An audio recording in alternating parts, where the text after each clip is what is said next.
yang Bapak kemarin itu di koordinator divisi apa Pak? Pertama itu kemarin ke ibu-ibu Dasawisma, itu malam-malam kita datang. Untuk pencegahan juga gitu ya Pak ya?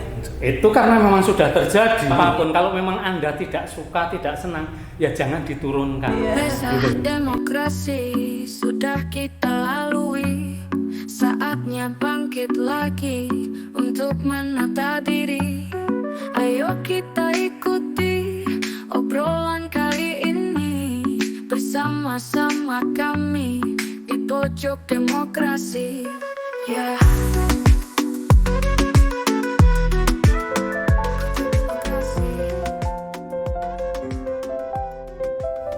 Baik, Assalamualaikum warahmatullahi wabarakatuh.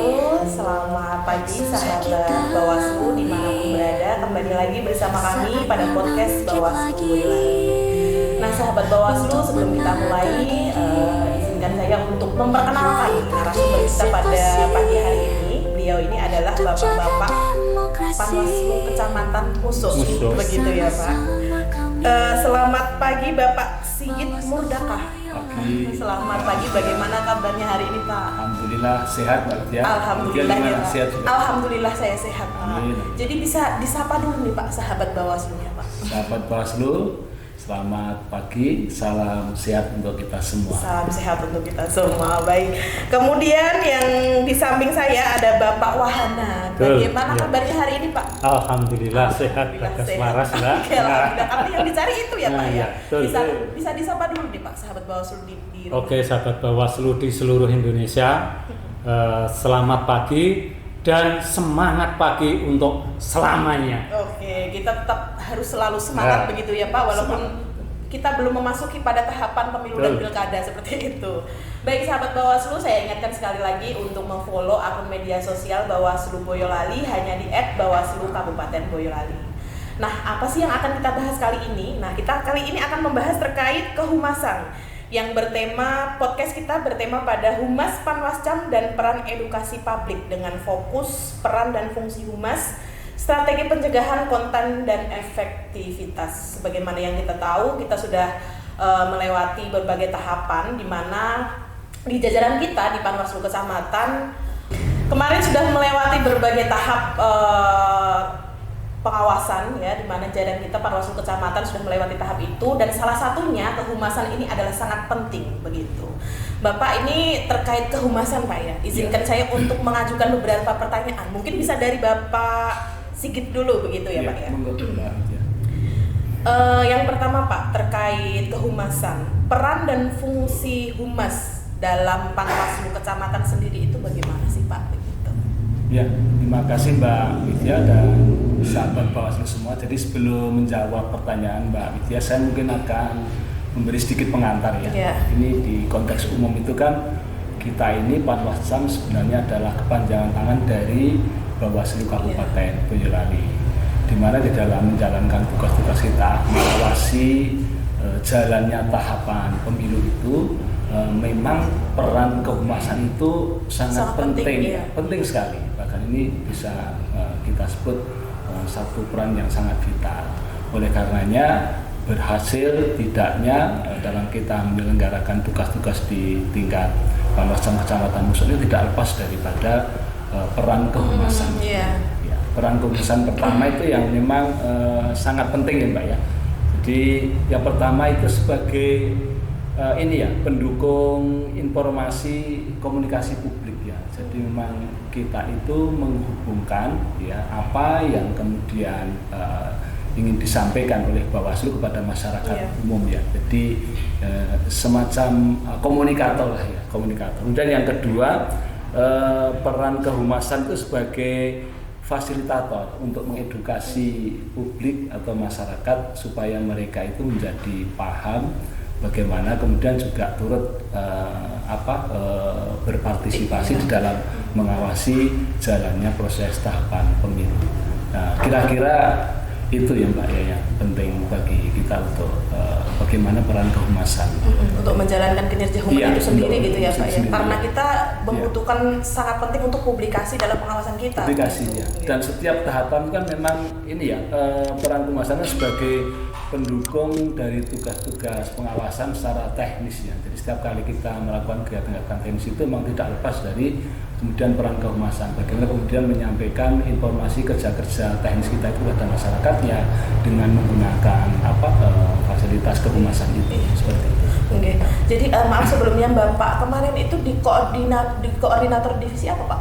Bapak. Saya kebetulan diamanai di divisi SDM, data dan informasi. Oh begitu. Ya.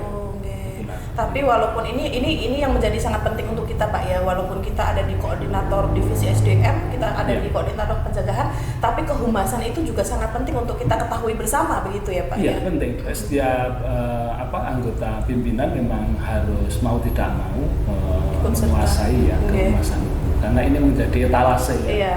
Jadi Panwasan itu di tingkat kecamatan kan kerja-kerja kehumasan itu menjadi etalase daripada Bawaslu. Jadi maka pola-pola hubungan kemasyarakatan kita yang memang harus kita lakukan secara profesional. Oh iya, baik. Jadi itu tanggapan dari Pak Sigit ya. Untuk tanggapan dari Pak Wahana sendiri Pak. Jadi peran strategis yang untuk kehumasan dalam Panwaslu kecamatan itu seperti apa Pak? Terima kasih bahwa kemarin itu pada waktu mulai dari Pileg sampai Pilkada 2024 itu ya Mbak. Iya.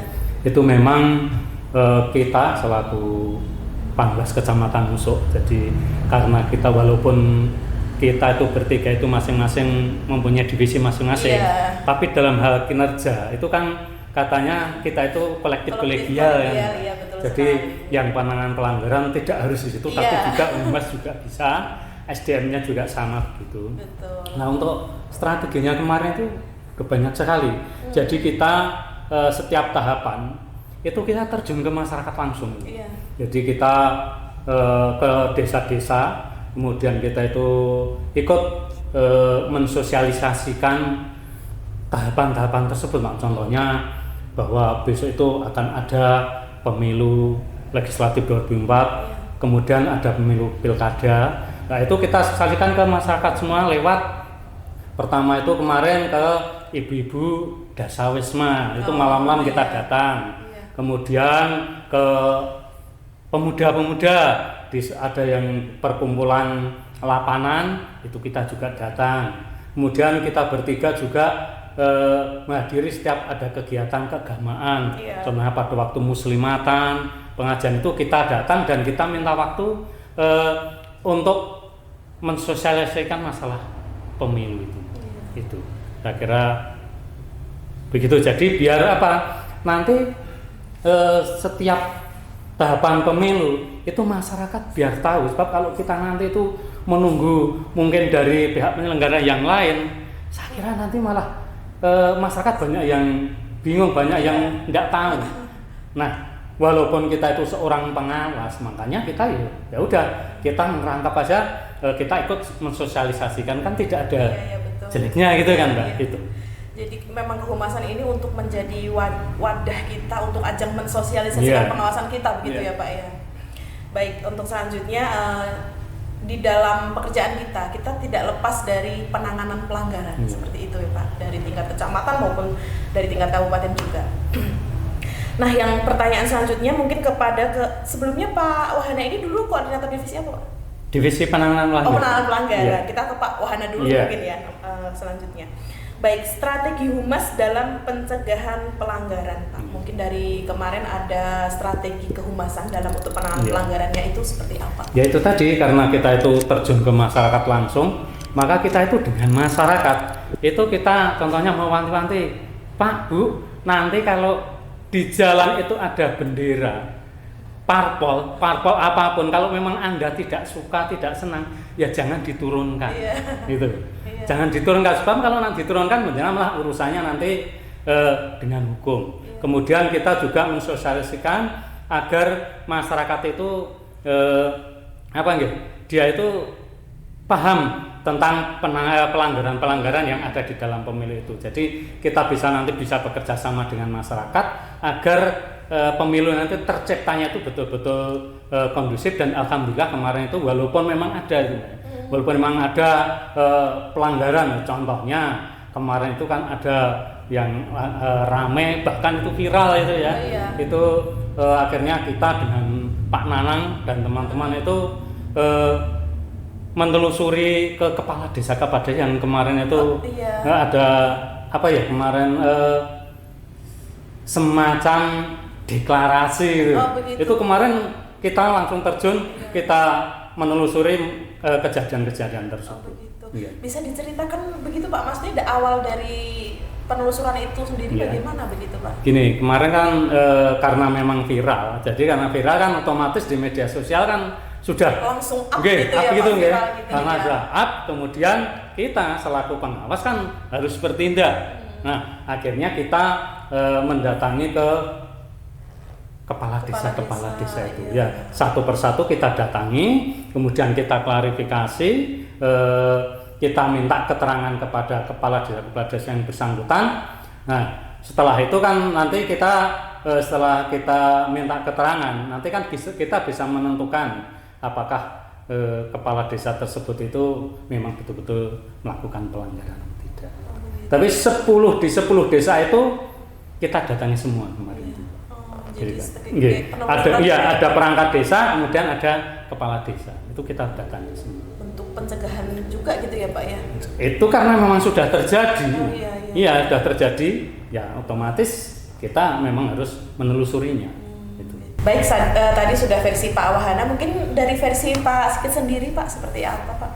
Ya, kalau melihat pada salah satu kerja penelusuran dugaan pelanggaran yang dilakukan kepala desa itu memang dari aspek kehumasan ya Mbak ya. Di sini kita memiliki peran semacam Panwascam itu punya peran untuk maintaining itu semacam ini mengelola isu publik ya. Jadi ada isu publik bahwa sudah beredar juga di media sosial, maka kita kemudian terus melakukan kerja-kerja kehumasan juga untuk meng-cover itu semua supaya isu itu kemudian bisa kita tangani dengan baik. Jadi kalau benar isu itu ada, makanya kita telusuri ya. Dan itu kita sampaikan ke publik juga. Supaya asas transparansinya itu ada, bahwa Bawaslu ketika melihat, mendengar, kemudian ada masukan, ada semacam media sosial yang beredar di situ, ada potensi terjadinya dugaan pelanggaran, netralitas dan sebagainya itu, maka kita harus melakukan upaya-upaya. Nah, di sini kehumasan juga masuk di situ ya, menyampaikan, ya, kemudian kita melakukan komunikasi di internal juga. Ketika banyak pertanyaan juga dari masyarakat, tentunya kan kasus itu kan ada pertanyaan dari masyarakat. Nah, di situ kita transparan saja menyampaikan bahwa prosesnya seperti ini, sudah ditelusuri, dugaannya seperti ini, hasilnya seperti ini. Jadi kita tidak ada yang ditutup-tutupi, semuanya disampaikan secara terbuka. Bentuk transparansi kita gitu ya Pak. Karena itu saya menganggap bagian dari strategi berhasilnya pola kehumasan kita itu salah satunya dengan transparan itu. Karena selama ini kan mungkin masyarakat menilai kalau laporan nggak ditanggapi, kalau ada viral nggak ini, Bawaslu tuh ngapain, Panwascam tuh ngapain, kan seperti itu Pak ya. Iya, masih ada sebagian masyarakat yang seperti itu. Maka kita ya jawab dengan mengelola isu publik itu dengan menyampaikan kepada masyarakat dengan tadi ranah kehumasan, tentunya dengan pola-pola yang bisa kemudian menumbuhkan masyarakat percaya sama Bawaslu melalui Panwascam kecamatan gitu Mbak Widya. Bentuk transparansi kita gitu ya Pak ya. Baik Pak, selanjutnya terkait konten kehumasan nih Pak ya, karena dari tadi kita sudah berbicara tentang kehumasan, mungkin dari Pak Sigit sendiri ya Pak, boleh diceritakan Pak selama ini konten-konten seperti apa yang telah dibuat oleh Panwascam untuk edukasi dan sosialisasi pemilu maupun pilkada, seperti itu Pak. Oh iya. Jadi begini, kalau konten-konten apa saja terkait kehumasan ya yang telah kita produksi itu sebenarnya kan banyak ya. Banyak ya. Kita menggunakan secara garis besar itu kita ada dua pendekatan ya, dengan menggunakan platform media digital. Kemudian yang kedua melakukan melalui platform yang konvensional. Kalau yang digital itu ya seperti kita menggunakan media sosial, Facebook dan sebagainya itu, Twitter, kemudian YouTube dan sebagainya. Yang konvensional yang kita kemudian tatap muka langsung ya. Jadi kalau konten-konten yang sifatnya platform untuk mendukung kehumasan itu memang kita lebih banyak produksi konten-konten seperti infografis itu ya. Infografis itu kan semacam infografis itu semacam ini Mbak, data atau gambar ya yang kita sajikan kepada masyarakat. Biasanya itu jauh lebih mudah dipahami masyarakat. Bisa kontennya itu terkait dengan ini ya, tugas-tugas pengawasan, kemudian ya apa saja yang kita awasi, kemudian menyangkut tentang aturan main ya, misalnya TNI, Polri, ASN seperti itu. Biasanya kita lebih mudah itu pakai dengan infografis seperti itu ya. Tapi ya juga kita mungkin bisa buat juga dalam bentuk-bentuk yang lain seperti kita buat semacam video ya, video kayak film pendek itu ya. Film pendek misalnya ya, film pendek itu berkaitan dengan penanganan pelanggaran dan sebagainya itu ya. Kemudian kita pernah dulu bikin itu dilombakan di Bawaslu Kabupaten Boyolali ya. Kalau nggak salah itu dapat apa Pak itu ELM atau video pendek? Itu kayak ELM ya Pak ya. ELM ya. Kita dapat peringkat 3 ya Pak. Dapat peringkat 3. Panwasa Musuk dapat peringkat 3 ya Pak ya? Iya. Begitu. Konten-konten melalui Instagram, kemudian melalui TikTok itu juga banyak kita produksi. Tapi memang yang efektif memang yang lebih ini ya. Karena masyarakat itu agak ini Mbak, ada kendala ini ya, literasi digitalnya itu kan agak tidak tidak banyak konten yang dipilih yang isunya tentang kepemiluan itu ya, lebih banyak mengkonsumsi konten-konten yang sifatnya itu mungkin tidak berkaitan dengan itu. Padahal kita juga sebenarnya sudah membuat konten-konten yang maksudnya untuk mengedukasi masyarakat bahwa pemilu ini harus diawasi dan sebagainya. Tapi bagaimana cara kita untuk menarik perhatian masyarakat begitu ya Pak? Untuk melihat konten kita seperti itu ya. Makanya kita di samping pakai konten-konten yang digital itu kita masih pakai yang kayak spanduk, infografis dan sebagainya. Kita masih bikin juga. Yang kita pasang di jalan-jalan itu. Baik, tadi dari edukasi terkait dari kehumasan dari Pak Sigit ya. Ini versinya Pak Wahana itu seperti apa Pak terkait edukasi kita mengedukasikan kepada masyarakat halayak terkait konten-konten khususnya di Panwascam Musuk begitu Pak? Kemarin itu kita sering ya itu tadi bikin video atau ibaratnya film pendek itu ya, simulasi tentang penanganan pelanggaran bersama PKD, kemudian dengan teman-teman semua yang ada di jajaran Panwas Kecamatan Musuk. Terus kemudian kita itu pas ibaratnya mau pengawasan gitu, kita bikin dulu konten bareng sampai nanti di tempat pengawasan. Jadi biar masyarakat umum itu tahu kalau memang Panwas Kecamatan Musuk itu memang ada dan bekerja dan dijamin itu netral dan profesional itu. Karena kita adalah yang harus netral ya Pak. Tidak boleh memihak sana sini begitu ya Pak ya. Betul. Nah baik sahabat Bawaslu, itu tadi terkait edukasi, bagaimana cara mengedukasi masyarakat halayak terkait konten-konten dari Panwaslu Musuk itu sendiri. Baik, selanjutnya Pak terkait efektivitas konten begitu Pak. Dari konten-konten yang sudah dibuat, bagaimana Bapak menilai efektivitasnya dalam meningkatkan kesadaran masyarakat dan mencegah pelanggaran pemilu? Mungkin dari Pak Kordif. Pak Sigit dulu, Pak Sigit dulu. Monggo silahkan Pak. Konten yang efektif ya, artinya untuk kemudian direspon oleh masyarakat. Terutama ya masih nih ya semacam infografis ya. Karena infografis itu kan isinya kan tidak yang jelimet bahasanya. Jadi dia kan agak ada penjelasan inti penjelasannya. Jadi kan di sana ada tampilan gambar juga infografis itu. Jadi memang lebih lebih cepat ditangkap ya, karena nggak banyak tulisan. Biasanya kan kebiasaan masyarakat kita itu kan tidak mau banyak membaca itu ya, sifatnya panjang. Jadi infografis itu di Panwascam Musuk dianggap memang lebih efektif ya, lebih efektif. Yang kedua memang kita itu masih menggunakan tatap muka ya. Tatap muka itu masih sangat efektif ya, karena ketika ada banyak kesalahpahaman ya, ada banyak hal yang mungkin masih jadi pertanyaan bagi masyarakat, belum jelas atau bahkan mungkin ada persepsi yang keliru terhadap kita sebagai pengawas pemilu itu bisa diselesaikan di situ. Dan suasananya kan juga beda ya ketika kita berkomunikasi lewat media sosial dan bertemu langsung itu beda. Jadi di situ kemudian kita bisa menyampaikan secara secara dua arah langsung. Jadi itu memang menurut kami sewaktu kita di kerja-kerja di Pamekasan Campur itu memang lebih ini ya, lebih Untuk kami bisa rasa mudah, efektif iya. ya, lebih efektif itu Pak. Dua hal itu mungkin. Untuk bisa mudah dipahami masyarakat Dipahami begitu ya masyarakat, Pak ya. iya. Baik, mungkin dari versinya Pak Wahana sendiri Pak, karena beliau kemarin koordinat pencegahan ya Iya, Pak ya, penanganan pelanggaran pelanggaran. begitu. Monggo Pak, efektivitasnya dalam melakukan penanganan pelanggaran tadi Pak. Ya, terima kasih. Kalau untuk yang masalah yang seperti tadi, kita ke konten dan ke tatap muka itu Mbak. Yeah. Itu kok rasa-rasanya kemarin itu mengenanya itu banyak yang langsung ke tatap muka. Oh gitu? Iya.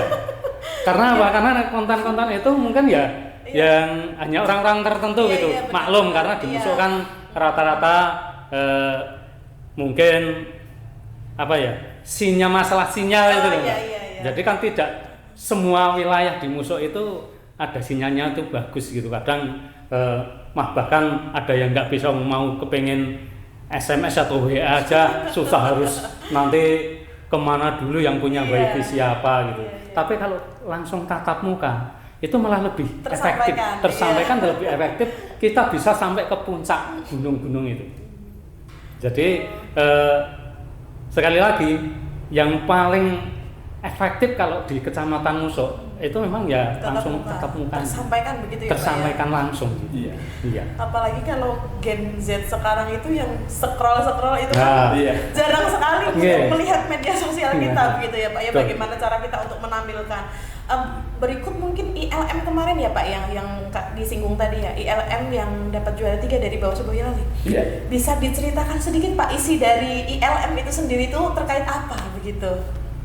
Dari Bapak Sigit mungkin. Iya, mungkin saya ngawali ya, nanti bisa ditambahkan oleh Pak Wahana ya. Silakan. Jadi kita itu kemarin membuat temanya itu ada pelanggaran kampanye di mana ada tempat-tempat kan yang tidak diperbolehkan. Di antaranya ada tempat ibadah.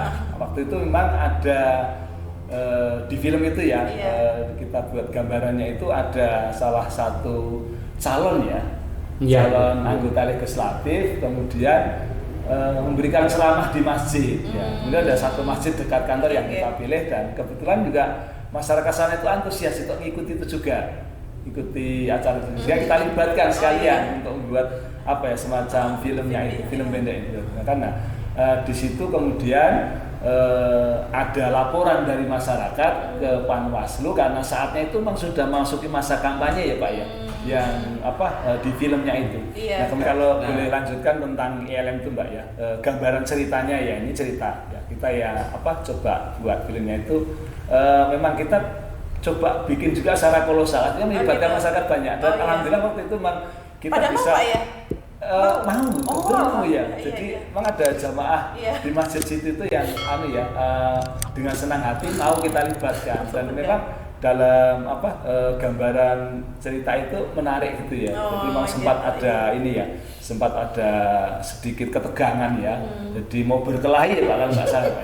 Gitu. Tapi saya cerita mundur sedikit ketika ini prosesnya ya. Ketika di situ ada seorang calon anggota legislatif memberikan ceramah di masjid, kemudian berkampanye di situ. Itu dilaporkan oleh salah satu masyarakat di sana kepada kita yang di Panwasca. Kebetulan kita waktu itu masih kumpul di kantor ya Pak ya, ceritanya itu. Dan kita segera sebelum meluncur ke sana melakukan rapat koordinasi dulu. Langkah-langkah apa yang sekiranya ketika kita ke sana itu bisa menyelesaikan masalah gitu ya. Jangan sampai nanti ketika kita ke sana itu tidak tahu apa yang akan kita perbuat. Akhirnya kita setelah rapat koordinasi sebentar, kemudian kita meluncur ke lokasi.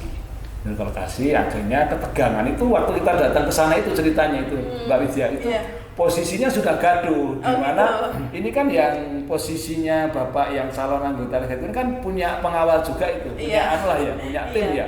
Nah timnya itu sempat mau berkelahi dengan masyarakat yang mungkin dia punya pilihan berbeda gitu sehingga rame ya. Untung kita datang dengan tim kita yang lengkap, di situ juga ada bagian keamanan. Kita perintahkan bagian keamanan untuk segera melerai kegaduhan itu dan kita dudukkan bersama-sama.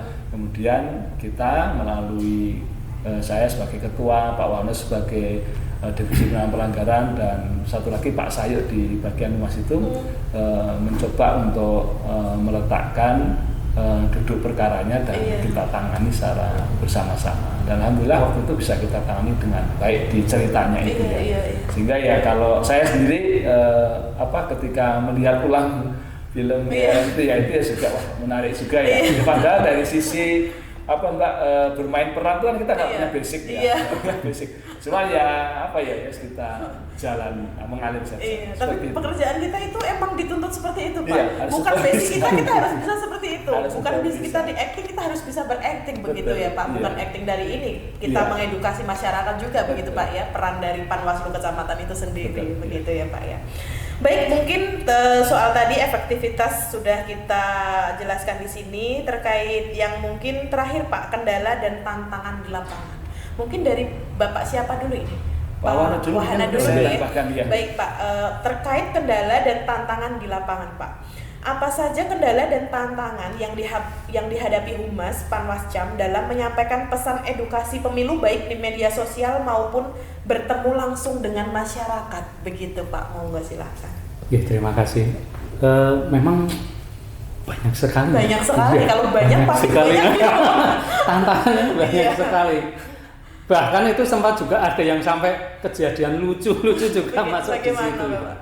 Ya, kalau untuk yang tantangan yang terus terang, karena itu kita itu kan hanya bertiga itu ya. Jadi otomatis kan kita memang kekurangan personel. Jadi pada waktu kita menangani kejadian di sini ternyata di sana juga ada kejadian gitu. Sampai itu pokoknya banyak sekali komplain ke kita itu, komplain ke kita. Tapi setelah kita itu memberikan jawaban, setelah kita itu memberitahu kepada yang bersangkutan, akhirnya yang bersangkutan itu bisa menerima karena memang keterbatasan personel. Tapi dengan adanya kejadian-kejadian yang banyak begitu, akhirnya kita terus mempunyai strategi, Mas. Jadi kita itu akhirnya membagi wilayah.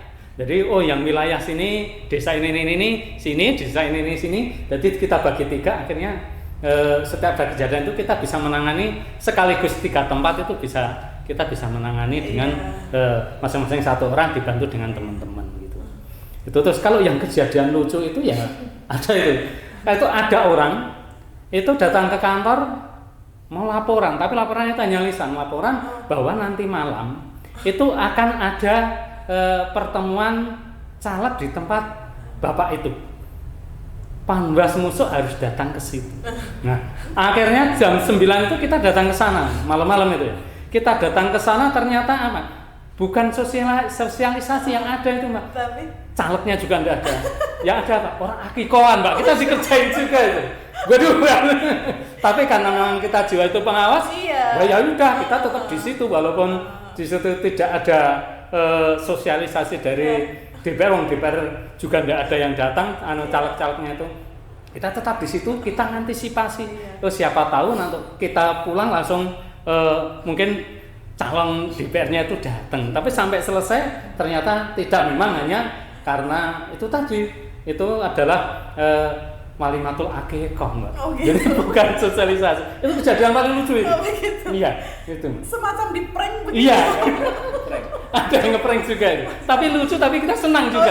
Iya. Terkait kinerja kita ya Pak ya, karena kita kan ada aduan masyarakat, mungkin ada undangan juga, kinerja kita dalam bentuk nanti ada pencegahan. Setelah itu malah kita di-prank seperti itu ya Pak ya. Masya Allah. Dari versi Pak Sigit sendiri Pak, bagaimana Pak? Ya, kalau terkait dengan kendala di tugas-tugas kita kaitannya dengan tantangan di media sosial ya.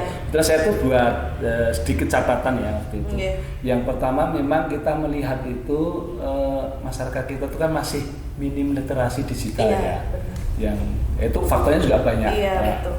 Salah satunya memang akses internet ya. Jadi masyarakat di Musuk itu tidak semua menggunakan media sosial, Mbak. Jadi ternyata banyak juga yang tidak pakai media sosial ya. Jadi mereka ya kalau tidak ada sosialisasi secara langsung tatap muka itu praktis tidak tahu. Bahkan banyak Pak Warno ya, masyarakat itu yang nggak tahu kapan nanti pemilu itu akan dilaksanakan, itu banyak yang nggak tahu. Peserta itu masih banyak yang nggak tahu.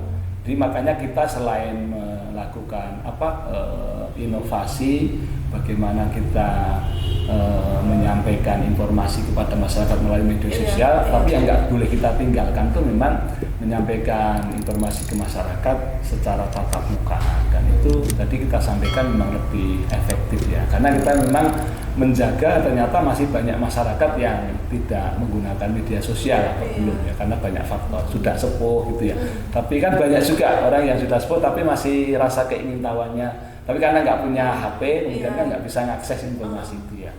Itu kendala pertama ya Mbak ya. Terus kemudian yang kedua itu tingkat interaksi yang rendah ya Mbak ya. Jadi interaksi dengan media sosial yang kemudian kita buat ya, kita produksi itu kan belum begitu mendapat banyak respon ya. Masyarakat ya tadi kembali lebih memilih pada konten-konten yang sifatnya itu menghibur ya. Mungkin betul. Kalau yang konten-konten terkait dengan kepemiluan kita, pengawasan itu kan sebagian kan menganggap mungkin tidak itu dianggap penting ya. Padahal itu kan penting ya. Itu kan menentukan hasil hidup orang banyak. Nah ini salah satu kendala yang kita hadapi juga. Kemudian berikutnya itu ini ya Mbak ya, keterbatasan SDM memang ya. Jadi kita itu kan terbatas ya, SDM kita tidak banyak yang kemudian memiliki kemampuan untuk membuat konten, membuat narasi dan sebagainya. Jadi kita praktis memang akhirnya ya siapa saja yang bisa kita coba ya Mbak, kita coba untuk lebih dorong untuk membuat konten-konten semenarik mungkin lah, intinya supaya masyarakat dengan konten-konten yang kita produksi itu bisa tertarik ya. Nah kemudian ada satu kendala lagi Mbak ya, yang mungkin ini menjadi serius ya bagi kita. Keberadaan Paman Sanusi ini kan sering disalahpahami ya Pak ya. Bentuk-bentuk kesalahpahamannya itu misalnya seperti ini. Kita ini kan penyelenggara pemilu, tapi kan dalam aspek kepengawasan ya, pengawasan jalannya tahapan pemilu. Tapi masih banyak masyarakat yang mengira kita itu adalah lembaga teknis penyelenggara. Jadi dikiranya kita itu KPU, padahal kan bidang pekerjaannya itu kan berbeda ya. Itu masih ya. Contohnya itu masih ada hal-hal teknis tentang tahapan pemilu yang mestinya itu dijelaskan oleh teman kita di KPU, tapi bertanya pada kita. Tapi kan mau nggak mau kita kan juga harus punya pengetahuan ya, meskipun tidak detail ya Pak Wan. Kita ya coba membantu juga, karena memang kita melihat keluhan masyarakat itu sebagian besar memang karena sosialisasi yang kurang. Kan sosialisasi yang kurang Pak. Ini hasil kami berbicara dengan masyarakat itu ya. Kemudian yang sering salah pahami juga itu, kita itu kadang-kadang dianggap lebih ini ya, mendukung salah satu kelompok atau salah satu calon gitu ya. Jadi kita kan dipersepsikan tidak netral dan sebagainya. Iya, jadi pandangan-pandangan seperti itu masih ada ya. Jadi ketika kita nangani satu kasus dugaan pelanggaran gitu ya, yang mungkin dari sisi kelompok ini mungkin lebih banyak, ini lebih sedikit, dan mungkin karena sedikit banyak itu dianggap kita lebih berpihak kepada yang ini gitu ya. Padahal kan tidak, kita itu kan dari segi tahapannya itu kan mekanismenya ketika kita menangani pelanggaran kan harus ada tahapannya yang harus kita penuhi ya. Jadi kalau tidak bisa dipenuhi, misalnya kan harus ada pelapor, ada alat bukti dan sebagainya itu ya. Itu kan kalau tidak bisa kemudian diwujudkan kan nggak bisa juga kita kemudian melakukan penanganan seperti itu. Nah ini kadang-kadang kita masih dianggap berat sebelah dan sebagainya. Kemudian yang kita sering disalahpahami juga itu, kita itu dianggap menghalang-halangi kadang-kadang upaya-upaya daripada pasangan calon untuk melakukan kampanye ya, melakukan kampanye. Jadi misalnya ada kegiatan di masjid gitu ya, kemudian di situ di tengahnya ada satu potensi pelanggaran. Nah, ketika kita itu memberikan saran, masukan gitu ya, peringatan itu kadang-kadang tidak maknai sebagai ini adalah bagian dari ketentuan undang-undang yang harus dijalankan, tapi dimaknai secara mungkin agak emosional. Kok saya gini kok dilarang, kok banyak sekali aturannya dan sebagainya. Ya kira-kira tantangan kita itu seperti itu kendalanya, Mbak. Jadi mungkin banyak Iya. Banyak sekali ya Pak. Dari Pak Wahana Iya. ingin menambahkan Iya. mungkin tantangan atau hambatan sendiri atau yang Bapak lalui begitu Pak di kehumasan kemarin. Oke, saya mau nambah sedikit mungkin untuk yang ini di Musuk itu memang karena kendala-kendala tadi, kendala apa ya, SDN. Iya. Jadi makanya kita itu kalau nyasarnya itu ke media sosial itu agak susah juga. Iya. Jadi ya terpaksa kita harus kita utamakan, yang paling utama itu tatap muka tadi. Iya, Nggih, betul. tatap muka tadi. Supaya nanti betul-betul warga masyarakat utama yang pun sepuh-sepuh itu Iya. nanti bisa tahu. Kemarin itu sampai ditanya besok itu ada pilihan, sampai nggak tahu pilihan apa, sampai nggak tahu. Akhirnya kita diminta sama Pak RT, diminta sama ketua pemuda itu untuk mensosialisasikan. Oh, iya. Padahal itu kan ranahnya kan bukan ranah dari kita, tapi kita ya tetap datang, Iya. kita jangan memberikan itu. Langsung setelah kita sosialisasi baru kita ke masalah yang pencegahannya. Jadi supaya warga masyarakat itu betul-betul biar tahu. Untuk kedepannya nanti bisa lebih baik. Baik. Iya.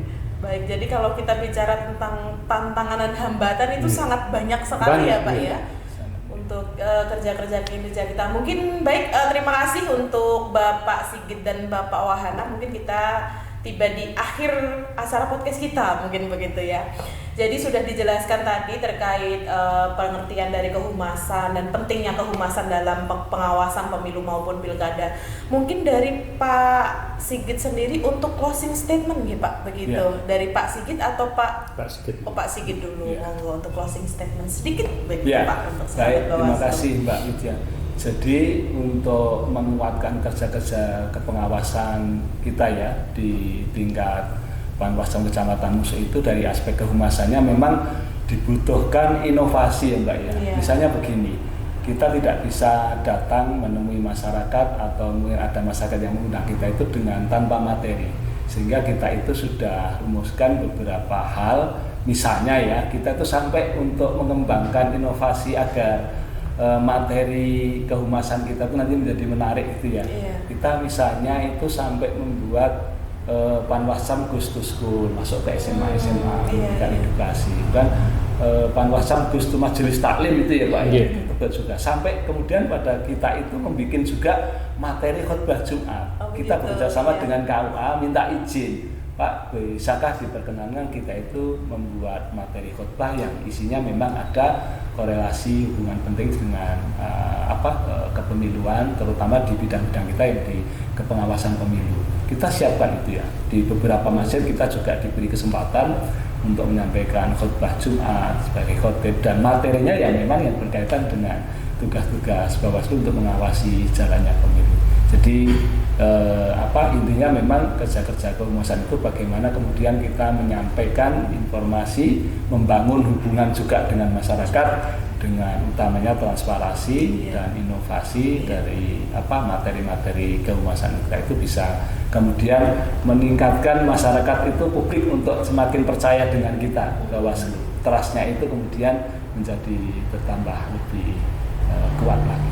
Jadi, mungkin itu Mbak closing statement. Nggih, terima kasih Pak Sigit, Ya. luar biasa sekali. Mungkin dari Pak Wahana untuk closing statement sedikit Pak. Nggih, mudah-mudahan untuk ke depan Bawaslu dan Panwas Kecamatan itu selalu di hati warga masyarakat. Amin. Amin, Nggih. amin. Oh begitu. Oke, salam sehat dan selalu semangat begitu ya Pak ya. Siap. Baik, terima kasih saya ucapkan sekali lagi untuk narasumber kita Pak Sigit dan Pak Wahana. Semoga sehat selalu ya Pak ya. Amin. Sampai Terima jumpa kasih, pada Mbak tahapan Widya. pemilu pilkada selanjutnya begitu Siap. ya Pak ya. Terima kasih. Baik, terima kasih sahabat Bawaslu telah menyaksikan podcast Bawaslu. Sekali lagi saya ingatkan jangan lupa untuk memfollow akun media sosial Bawaslu Boyolali hanya di @Bawaslu Kabupaten Boyolali. Saya Widya pamit undur diri, mohon maaf bila ada salah kata. Pak Camat Literasi mohon maaf dan terima kasih. Assalamualaikum warahmatullahi wabarakatuh. Waalaikumsalam. Bersama-sama kami Bawaslu Boyolali.